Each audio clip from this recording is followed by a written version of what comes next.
এবং আপনাদের এটা প্রমাণ করে দেখাতে হবে যে ভগবান শ্রীকৃষ্ণের দাসী হচ্ছেন মহাকালী। সেটা অবশ্যই ইসকনের কোনো শাস্ত্র থেকে হলে হবে না, কারণ ইসকনের যে শাস্ত্রগুলো রয়েছে, নবনির্মিত যে গীতা, শ্রীমদ ভগবত গীতা যেগুলো রয়েছে, সেগুলো সবটাই কিন্তু আপনাদের ধাঁচে বা আপনাদের ভাবধারায় লেখা। আমরা সেটা চাইছি না। আমরা চাইছি একটা সনাতনীয় ব্যাখ্যা, আমরা চাইছি একটা শাস্ত্রসম্মত ব্যাখ্যা, যেখানে সত্যি সত্যি এক চোখামি নেই। হরে কৃষ্ণ। আজ আবার চলে এসেছি নতুন একটা ভিডিও নিয়ে, আর এই ভিডিওটা একটু অন্য টপিকের ওপর আছে। আপনারা কৃপা করে এই ভিডিওটা লাস্ট পর্যন্ত দেখতে থাকুন। প্রথমে একটা ছোট ক্লিপ দেখে নিন। সেখানে ইসকনের মতন একটা এত বড় জায়গার বা এত বড় প্রতিষ্ঠানের একজন দীক্ষিত বৈষ্ণব হয়ে কি করে মহাকালীকে দাসী বলে আপনি ভরা মঞ্চে এটা বললেন? আপনারা এখন দেখলেন। এই ভিডিওটা সম্পর্কে ছোট করে আমি একটু বলে নিই। তো এই ভিডিওটা একজন খুব বড় কন্টেন্ট ক্রিয়েটার তথা লেখিকা ক্রিয়েট করেছেন। তো উনি ভিডিওর মধ্যে দেখাচ্ছিলেন যে একটা কোনো প্রোগ্রাম হচ্ছিল। তো সেই প্রোগ্রামে একটা ড্রামাতে দেখানো হচ্ছিল যে কৃষ্ণ এবং কালী হচ্ছে এক। আর সেই প্রোগ্রামে উপস্থিত একজন ইস্কন বৈষ্ণব উনি বলেছিলেন যে কৃষ্ণ এবং কালী এক না, এবং কৃষ্ণ হচ্ছেন পরমেশ্বর ভগবান আর কালী হচ্ছেন ওনার দাসী। যদি একটা বাড়িতে বাড়ির মালিক হন কৃষ্ণ, তাহলে সেই বাড়ির দাসী হচ্ছে মা কালী। তো এই কথাটা উনি বলেছেন। তো এই দাসী কথাটাতে এই মাতাজির খুব খারাপ লেগেছিল, তাই মাতাজি ভিডিওটা বানিয়েছিলেন। তো প্রথমেই আমি বলে নিই যে আমার কখনোই কাউকে ব্যক্তিগতভাবে আক্রমণ করার কোনো ইচ্ছে নেই, এবং কোনো দৃষ্টান্ত আমি দেখাচ্ছি না, আর সেই রকম স্পর্ধাও আমার নেই, আর আমার শিক্ষাও আমাকে এটা শেখায় না কাউকে ছোট করা। তো তা সত্ত্বেও আমি এই ভিডিওটা করতে বাধ্য হয়েছি, কারণ আমি চাই সবাইকে সঠিক তথ্যটা তুলে ধরতে। এই ভিডিওটিতে আরও অনেক কিছু বলা হয়েছে। তো ওই মাতাজি ভিডিওটাতে এটাও বলেছেন যে কৃষ্ণ কখনোই মা কালীকে দাসী বলে আখ্যা দেয়নি, দাসী বলেননি। আর সব থেকে বেশি খারাপ আমার একটা কথাতেই লেগেছে, উনি ভিডিওর মধ্যে এটাও বলেছেন যে যদি শ্রীকৃষ্ণকে উৎকৃষ্ট করার জন্য মা কালীকে দাসী বলা হয়, তাহলে আমরা যারা ইসকন থেকে শিক্ষা নিচ্ছি তাদেরকে সচেতন হতে। উনি কত বড় একটা কথা বলেছেন, যেখানে ইসকন প্রতিষ্ঠাতা আচার্য শ্রীল প্রভুপাদ উনি সারা বিশ্বে এই কৃষ্ণ ভাবনামৃত ছড়িয়ে দিয়েছেন, কৃষ্ণ ভাবনামৃতর বন্যা বইয়ে দিয়েছেন। সেখানে উনি কি বলছেন যে এই যে আমরা ইসকন থেকে যারা শিক্ষা নিচ্ছি তাদেরকে সচেতন হতে। তার মানে উনি ঘুরিয়ে ফিরিয়ে এটা বলতে চাইছেন যে আমরা সঠিক শিক্ষা পাচ্ছি না। তো এই কথাটাতে আমার খুব খারাপ লেগেছে। কেন কি, যেখানে আজকে ভক্তি জীবনে আমি আমার কথা বলতে গেলে শ্রীল প্রভুপাদ ছাড়া আমি কিছুই না, কারণ প্রভুপাদ না থাকলে আমার এই জীবনটাই আমি মনে করি যে বৃথা চলে যেত। তো যাই হোক, আমি বেশি কিছু বলছি না, আমি চাই ভিডিওটাকে এগিয়ে নিয়ে যেতে। এই ভিডিওতে উনি আরও কিছু বলেছেন। উনি বলেছেন যে উনি শাস্ত্রসম্মত ব্যাখ্যা চাইছেন, যেখানে বলা হয়েছে যে কৃষ্ণ আর কালী এক না, কালী হচ্ছেন দাসী, কৃষ্ণের দাসী। এই কথাটা কোন শাস্ত্রে আছে সেটা দেখাতে অবশ্যই সেটা উনি মেনশন করেছেন যে কোনো ইস্কনীয় ভাবধারার কোনো শাস্ত্র হলে চলবে না, অন্য কোনো সংস্থা থেকে হোক, সেই গ্রন্থ থেকে উনি প্রমাণ চাইছেন। তো আমি ভিডিওটি শুরু করার আগে আমি প্রথমেই বলে রাখছি যে আমার উদ্দেশ্য কিন্তু কাউকে ছোট করা না, আর আমি এতটাও জ্ঞানী হয়ে যায়নি। তো আমি যেটুকু আমাদের আচার্যগণের কাছ থেকে আমার যেটুকু মানে মগজে ঢুকেছে, আমি যেটুকু বুঝতে পেরেছি, তো সেখান থেকে আমি কিছু বলার চেষ্টা করছি। তো আমি প্রথমেই বলবো যে দেবতা অর্থাৎ দেবদেবী এবং ভগবানের মধ্যে পার্থক্য কী, দেবদেবী কারা আর ভগবানই বা কে, এটাই আমি এই ভিডিওতে বুঝিয়ে বলতে চাইছি। তো প্রথমে আমি ভক্তিচরণ স্বামী গুরু মহারাজের একটা ভিডিওর কথা বলছি। তো উনি একটা প্রবচনে উনি বলছিলেন যে জগন্নাথ কে, জগন্নাথ কে, জগতের যিনি নাথ উনি কে? উনি কি স্বর্গের রাজা ইন্দ্রদেব, নাকি বরুণদেব, নাকি পবনদেব, নাকি ব্রহ্মা? কে, জগন্নাথ কে? এটা আমরা কিন্তু কম বেশি প্রত্যেকেই জানি যে জগন্নাথ হচ্ছেন ভগবান শ্রীকৃষ্ণ। তাই আমাদের প্রত্যেকেরই এই বিষয়ে সঠিকভাবে জানা উচিত। আর আমাদের এই জানার যে কমতি, এই কারণেই কিন্তু আমরা সঠিক তথ্যকে বুঝে উঠতে পারি না।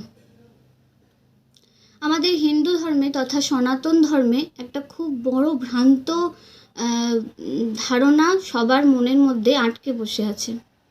আর এই ভ্রান্ত ধারণার কারণে আমাদের এই হিন্দু ধর্ম তথা সনাতন ধর্মের এত সংকটাপন্ন অবস্থা। আমাদের হিন্দু ধর্মের যে সংজ্ঞা, সেই সংজ্ঞাতে কিন্তু বর্ণনা আছে। সংজ্ঞায় কি দেওয়া আছে? যে হিন্দু ধর্ম হচ্ছে বহু ঈশ্বরবাদী। হ্যাঁ, কথাটা একদম ঠিক কথাই বলেছেন। হিন্দু ধর্মে অনেক ঈশ্বর আছে, কিন্তু এই হিন্দু ধর্মে যে একজন পরমেশ্বর আছেন, অর্থাৎ পরমেশ্বর যে একজনই আছেন, এটা আমাদের অনেকেরই অজানা। আমরা অনেকেই জানি না আর জানার চেষ্টাও করি না। তো এখন বলি দেবদেবী কারা। আচ্ছা, এই যে আমরা যে বাস করছি আমাদের ওয়েস্ট বেঙ্গলে অনেক ডিপার্টমেন্ট আছে, অনেক ডিপার্টমেন্ট ওয়াইজ অনেকজন সেই ডিপার্টমেন্টে কাজ করেন এবং একজন করে হেড থাকে সেখানে। যেমন বিদ্যুতের একজন থাকে, জলের একজন থাকে, অর্থের একজন থাকে, অর্থমন্ত্রী, রাষ্ট্রমন্ত্রী, প্রধানমন্ত্রী, সব কিন্তু আলাদা আলাদা করে থাকে। তো ঠিক সেই রকমই আমাদের এই যে জড় জগৎটা, সেই জড় জগতেরও বিভিন্ন বিভাগ রয়েছে। সেই বিভিন্ন বিভাগে বিভিন্ন দেবদেবী কর্মচারী রূপে রয়েছেন। কি সেইগুলি আমরা যদি দেখি তাহলে বুঝতে পারবো যে এই যে জড়জগতের যে বায়ু দেবতা আমাদের বাতাস দিচ্ছেন, বায়ু দিচ্ছেন কে? পবনদেব। আগুন দিচ্ছেন অগ্নিদেব। জল দিচ্ছেন বরুণ দেব। এই যে আমরা এত পড়াশোনা করি, সে পড়াশোনার কে অধিষ্ঠাত্রী? দেবী হচ্ছে সরস্বতী। ঠিক সেরকমই ধন সম্পত্তি, টাকা পয়সা, এগুলো আমাদের দেন লক্ষ্মী দেবী। আর এই যে আমাদের জড়জগৎ, এই জড়জগতের একজন অধ্যক্ষ আছেন। কে সেই অধ্যক্ষ? সেই অধ্যক্ষ হচ্ছেন মহামায়া দুর্গা দেবী। সেই দুর্গা দেবী আমাদের এই জড়জগৎটা পরিচালনা করছেন। ওনাকে বলা হয় জগৎধাত্রী। এই জগতের উনি ধাত্রী, উনি জগৎটাকে পরিচালনা করছেন। তো এই জগৎধাত্রী, এনার হচ্ছে যে শান্ত রূপ, সে শান্ত রূপ অনেক আছে। যেমন হচ্ছে অন্নপূর্ণা, জগৎধাত্রী, এগুলো হচ্ছে ওনার শান্ত রূপের। আর ওনার উগ্র প্রচণ্ড রূপ হচ্ছে মহাকালী, মা কালী, চামুন্ডা, এগুলো হচ্ছে উগ্র রূপ মহামায়ার। তো এখানে বুঝতে পারলাম যে মা কালী কে। এরপরে এই যে দেবতা, এগুলো গেল দেবদেবী, ঈশ্বর। এরপর যে দেবতা আছে, সেই দেবতাদেরও দেবতা আছে, দেবাদিদেব। কে দেবাদিদেব? দেবাদিদেব হচ্ছে মহাদেব। দেবাদিদেবকে বলা হয় মহেশ্বর। তাহলে আগে কি জানলাম? ঈশ্বর। এখন কি জানছি? মহেশ্বর। মহেশ্বরকে? মহেশ্বর হচ্ছে দেবাদিদেব মহাদেব। উনি হচ্ছেন বৈষ্ণবানাং যথাশম্ভু, বৈষ্ণবের শ্রেষ্ঠ হচ্ছেন ভোলা মহেশ্বর, মহাদেব। উনি এই ভিডিওতে একটা জায়গায় বলেছেন যে আমাদের ইস্কনীয় যে গীতা, সেই গীতাতে নাকি উল্লেখ করা আছে যে দেবাদিদেব হচ্ছে জড় বস্তু। কখনোই না। আমাদের যে ভক্তরা আছে, সেই ভক্তরা দেবাদিদেব মহাদেবকে যথেষ্ট শ্রদ্ধা করে, কারণ আমরা জানি যে দেবাদিদেব মহাদেব হচ্ছেন বৈষ্ণব শ্রেষ্ঠ, বৈষ্ণব চূড়ামণি, বৈষ্ণবানাং যথাশম্ভু। আমাদের যে রাজাপুরে ভোলা মহেশ্বরকে শিবরাত্রির সময় সুন্দর আড়ম্বরের সাথে পূজা করা হয় এবং আমরা প্রত্যেকেই আমাদের গৃহে দেবাদিদেব অর্থাৎ শিবলিঙ্গ আছে। আমরা প্রত্যেক সোমবারে সেই মহাদেবের কাছে প্রার্থনা করি, কিন্তু কি প্রার্থনা করি? কৃষ্ণ ভক্তি প্রার্থনা করি। আর এই দেবাদিদেবও সর্বদা পঞ্চমুখের রাম নাম জপ করতে থাকেন। দেবাদিদেব দেব নিজে বলেছেন ওনার আরাধ্য হচ্ছেন ভগবান। তো এটা গেল দেবাদিদেব মহাদেব। এরপর সেই দেবাদিদেব মহাদেব তো মহেশ্বর হলেন। এবার হচ্ছে পরমেশ্বর। পরমেশ্বর হচ্ছেন একজনই, যিনি এই সৃষ্টি করেছেন বিশ্ব ব্রহ্মাণ্ড।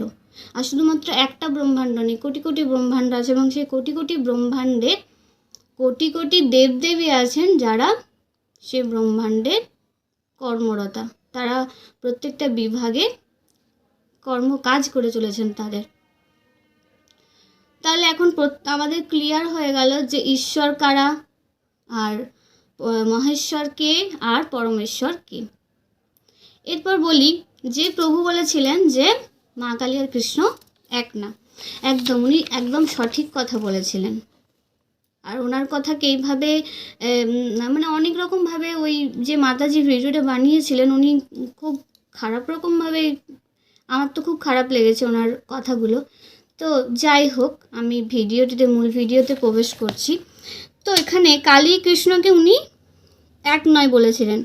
উনি বলছেন এটাই যে শ্রীকৃষ্ণ হচ্ছেন পরমেশ্বর ভগবান, আর পরমেশ্বর ভগবান তার অনন্ত শক্তি রয়েছে। তার সেই অনন্ত শক্তির মধ্যে একটা শক্তি হচ্ছে মহামায়া, এবং সেই মহামায়ারই উগ্র প্রকাশ হচ্ছে মা কালী। আর জড় বিশ্বের এই যে সৃষ্টি স্থিতি প্রলয় এই সাধনকারিণী দুর্গা দেবী হচ্ছেন ভগবানের ইচ্ছা অনুসারে পরিচালিত করছেন এই জড় জগৎটাকে। স্বয়ং ব্রহ্ম সংহিতায় বর্ণনা করেছেন। কি বলেছেন? ব্রহ্মা বলেছেন সৃষ্টি স্থিতি প্রলয় সাধন শক্তি রেখা ছায়ে যস্য ভুবনানি বিভূতি দুর্গা ইচ্ছানুরূপী যস্য চ চেষ্টতে সা গোবিন্দম আদি পুরুষম তমহম ভজামি। অর্থাৎ প্রাপঞ্চিক জগৎ সৃষ্টি স্থিতি প্রলয় সাধনকারিণী মায়াশক্তি ভুবন পূজিতা দুর্গা। তিনি যার ইচ্ছানুরূপ চেষ্টা করেন তিনি হচ্ছেন গোবিন্দম আদি পুরুষম তমহম ভজামি। তাহলে মা দুর্গা কার ইচ্ছা অনুসারে এইসব পরিচালিত করছেন? গোবিন্দের ইচ্ছা অনুসারে। আর সেই গোবিন্দকেই আমি ভজনা করি, এটা ব্রহ্মা বলেছেন। তাহলে বুঝতে পারলাম যে ব্রহ্মা সংহিতায় এই কথা উল্লেখ করেছেন। আর এই যে শ্রী ব্রহ্মা, শিব, দুর্গা, কালী সকলেই হচ্ছেন শ্রীকৃষ্ণের ভৃত্য। উনি চাইছিলেন শাস্ত্রসম্মত প্রমাণ, তো আবার সেটাও চেয়েছিলেন যে কোনো ইস্কনীয় ভাবধারায় হলে হবে না। তো আমার কাছে সত্যি বলতে কোনো কিছু ছিল না, কিন্তু ভগবানের কৃপায় আমি চেয়েছিলাম ভিডিওটিকে আপনাদের সামনে তুলে ধরতে। তো ভগবান সেখানে সহায় হয়েছেন, এবং ভগবানের কৃপায় আমি এক ভক্তের বাড়িতেই এই গ্রন্থটি পেয়েছি। এটা হচ্ছে শ্রী চৈতন্য চরিতামৃত। আর এটা আমাদের ইসকনের থেকে না হয়নি, এটা হচ্ছে গীতা প্রেসের চৈতন্য চরিতামৃত। তো এই চৈতন্য চরিতামৃতে স্পষ্টভাবে বর্ণনা করা হয়েছে যে বাকি সবাই হচ্ছে ভৃত্য। কোথায় বলা হয়েছে? চৈতন্য চরিতামৃতের পঞ্চম পরিচ্ছেদে, আদি লীলার পঞ্চম পরিচ্ছেদে 142 নম্বর শ্লোকাতে বলা হয়েছে একেলা ঈশ্বর কৃষ্ণ বাকি সব ভৃত্য, যারে জয়ছে না চাই সে তৈছে করে নিত্য। তো এই অর্থ হচ্ছে একমাত্র কৃষ্ণই হচ্ছেন পরমেশ্বর ভগবান, আর বাকি সবাই হচ্ছে তার সেবক সেবিকা মাত্র। তিনি যেভাবে তাদেরকে নাচান তারা ঠিক সেভাবেই নাচে, অর্থাৎ সকলেই শ্রীকৃষ্ণের হাতের পুতুল মাত্র। এখানে বলছে যে শ্রী ব্রহ্মা, শিব, আদি, দুর্গা এরা কি? এরা সবাই হচ্ছে ভগবানের সেবক সেবিকা মাত্র। শাস্ত্রে ভগবানের বহিরঙ্গা মায়াকে অন্ধকারের সঙ্গে তুলনা করা হয়েছে। কৃষ্ণ সূর্য সম, মায়া হয় অন্ধকার, যাহা কৃষ্ণ তাহা নাহি মায়ার অধিকার। এখানে আলো এবং অন্ধকারের দুটি বিপরীত বিষয় আলোর আবির্ভাবে যেমন অন্ধকার বিদূরিত হয়, তেমনি কৃষ্ণ ভক্তি জাগ্রত হলে মায়ার বৈভবের প্রতি আগ্রহ দূর হতে থাকে। কৃষ্ণ ভক্তি ছাড়া মানুষের বুদ্ধি বিশুদ্ধ নয়, তাই মানুষ বুঝতে পারে না যে ভক্তি কি। এরপর উনি কিছু শাস্ত্রসম্মত প্রমাণ দেখতে চেয়েছিলেন। উনি গীতা থেকে কয়েকটা শ্লোকা তুলে ধরেছিলেন এবং বলেছিলেন ওই শ্লোকাতে বলা হয়েছে যে ভগবান সবার মধ্যেই আছেন, সেহেতু মানে একটা এরকম টপিক যে ভগবান সবার, আমরা তো জানি ভগবান সবার হৃদয়ে পরমাত্মা রূপে রয়েছে, কিন্তু তা বলে তো আমরা ভগবান নই। এই জিনিসটাই ক্লিয়ার করা উচিত। তো আমিও সেই গীতা থেকেই কিছু শ্লোক তুলে ধরতে চাই। উনি গীতা থেকেই বলেছেন। তো আমার কাছে যদিও অন্য গীতা নেই, আমার কাছে শিল প্রভুপাদেরই গীতা আছে, তো সেই গীতা যথাযথ থেকেই আমি বলতে চাই। একটা কথা কি যে তাৎপর্য না হয় ইস্কনীয় ভাবধারায় লেখা হয়েছে, এক চোখামি করা হয়েছে, কিন্তু যে গীতার 700 শ্লোক, সেই শ্লোক তো আর এক চোখামি করে করা হয়নি। সেই শ্লোক তো শ্লোকায় আছে, যেটা 5500 বছর পূর্বে ভগবান শ্রীকৃষ্ণ অর্জুনকে দান করে গেছেন। তো আমি সেই শ্লোকাটাই তুলে ধরতে চাইছি। আর অবশ্যই কখনোই এই শ্রীমদ্ ভগবদ্ গীতাকে আমাদের নর্মাল কোনো পুস্তক বলে মনে করলে চলবে না, এবং সেভাবে অধ্যয়ন করলে চলবে না। গীতা অধ্যয়ন করতে গেলেও আমাদের সেই মনোভাব সেইভাবেই তৈরি করতে হবে। শ্রীমদ্ ভগবদ্ গীতার বিজ্ঞান যোগে 20 নম্বর শ্লোকা, 20 নম্বর শ্লোকায় বলা হয়েছে কামস্তৈ হিত জ্ঞান প্রপদন্তে অন্য দেবতা তং তং নিয়মাস্থায় প্রকৃত্যা নিয়তাস্বেয়া। এখানে অনুবাদে বলা হচ্ছে জড় কামনা বাসনার দ্বারা যারা জ্ঞান অপহৃত হয়েছে তারা অন্য দেবদেবীর শরণাগত হয় এবং তাদের স্বীয় স্বভাব অনুসারে বিশেষ নিয়ম পালন করে দেবতাদের উপাসনা করে। এখানে আমি কিন্তু তাৎপর্য পড়ছি না, আমি জাস্ট অনুবাদটা বলছি। দেখুন এখানে স্পষ্টভাবে বলা হয়েছে যে তারা দেবদেবীর শরণাগত হয় এবং স্বীয় স্বভাব অনুসারে দেবতাদের উপাসনা করে। এরপর 21 নম্বর শ্লোকায় বলছি জং তনু ভক্ত শ্রদ্ধয়া চিতুমিচ্ছতি তস্য তস্যাচলং শ্রদ্ধাং তামেব বিদধাম্যহম। এখানে অনুবাদে বলছে পরমাত্মা রূপে আমি সকলের হৃদয়ে বিরাজ করি। যখনই কেউ দেবতাদের পূজা করে, তাদের পূজা করতে ইচ্ছা করে, তখনই আমি সেই ভক্তের তাতেই অচলা শ্রদ্ধা বিধান করি। তাহলে এখানে স্পষ্ট বলেছেন যে যারা দেবতাদের পূজা করার ইচ্ছা করে তাদের অচলা শ্রদ্ধা বিধান করেন। তাহলে বুঝতে পারা যাচ্ছে যে দেবতার ভগবান কিন্তু এক নয়। তারপর কি বলা হয়েছে 22 নম্বর শ্লোকায় সতয়া শ্রদ্ধয়া যুক্ত স্বসারাধ্যানমিহতে লোভতে চ তত কামাইব বিহিতানা হিতানা। সেই ব্যক্তি শ্রদ্ধাযুক্ত হয়ে সেই দেবতার আরাধনা করে এবং সেই দেবতার কাছ থেকে আমারই দ্বারা বিহিত কাম্য বস্তু লাভ করেন। তাহলে কি দাঁড়ালো? ভগবানের কাছ থেকেই আমরা সেই কাম্য বস্তু দেবতাদের দ্বারা প্রাপ্ত হই, লাভ করি। এখানে স্পষ্ট আমরা কিন্তু বুঝতে পারছি। 23 নম্বর শ্লোকায় কি বলছে অন্তবন্তু ফলং তেষাং তদ্ভবতল্পমেধসং দেবান দেব যজ জান্তি মদ্ভক্তা জান্তি মামপি। অল্প বুদ্ধি ব্যক্তিদের আরাধনালব্ধ সেই ফল অস্থায়ী। দেব উপাসকগণ দেবলোক প্রাপ্ত হন, কিন্তু আমার ভক্তেরা আমার পরম ধাম প্রাপ্ত হয়। তাহলে কি বললো? দেব উপাসকগণ দেবলোক প্রাপ্ত হয়, তাহলে দেবলোক আলাদা, আর ভগবানের ভক্তরা পরম ধাম প্রাপ্ত হয়, অর্থাৎ পরম ধাম আলাদা। তাহলে দেবলোক আর পরম ধাম যদি আলাদা হয় তাহলে ভগবান এবং দেবতারাও আলাদা। এখানে স্পষ্টভাবে আমরা বুঝতে পারছি।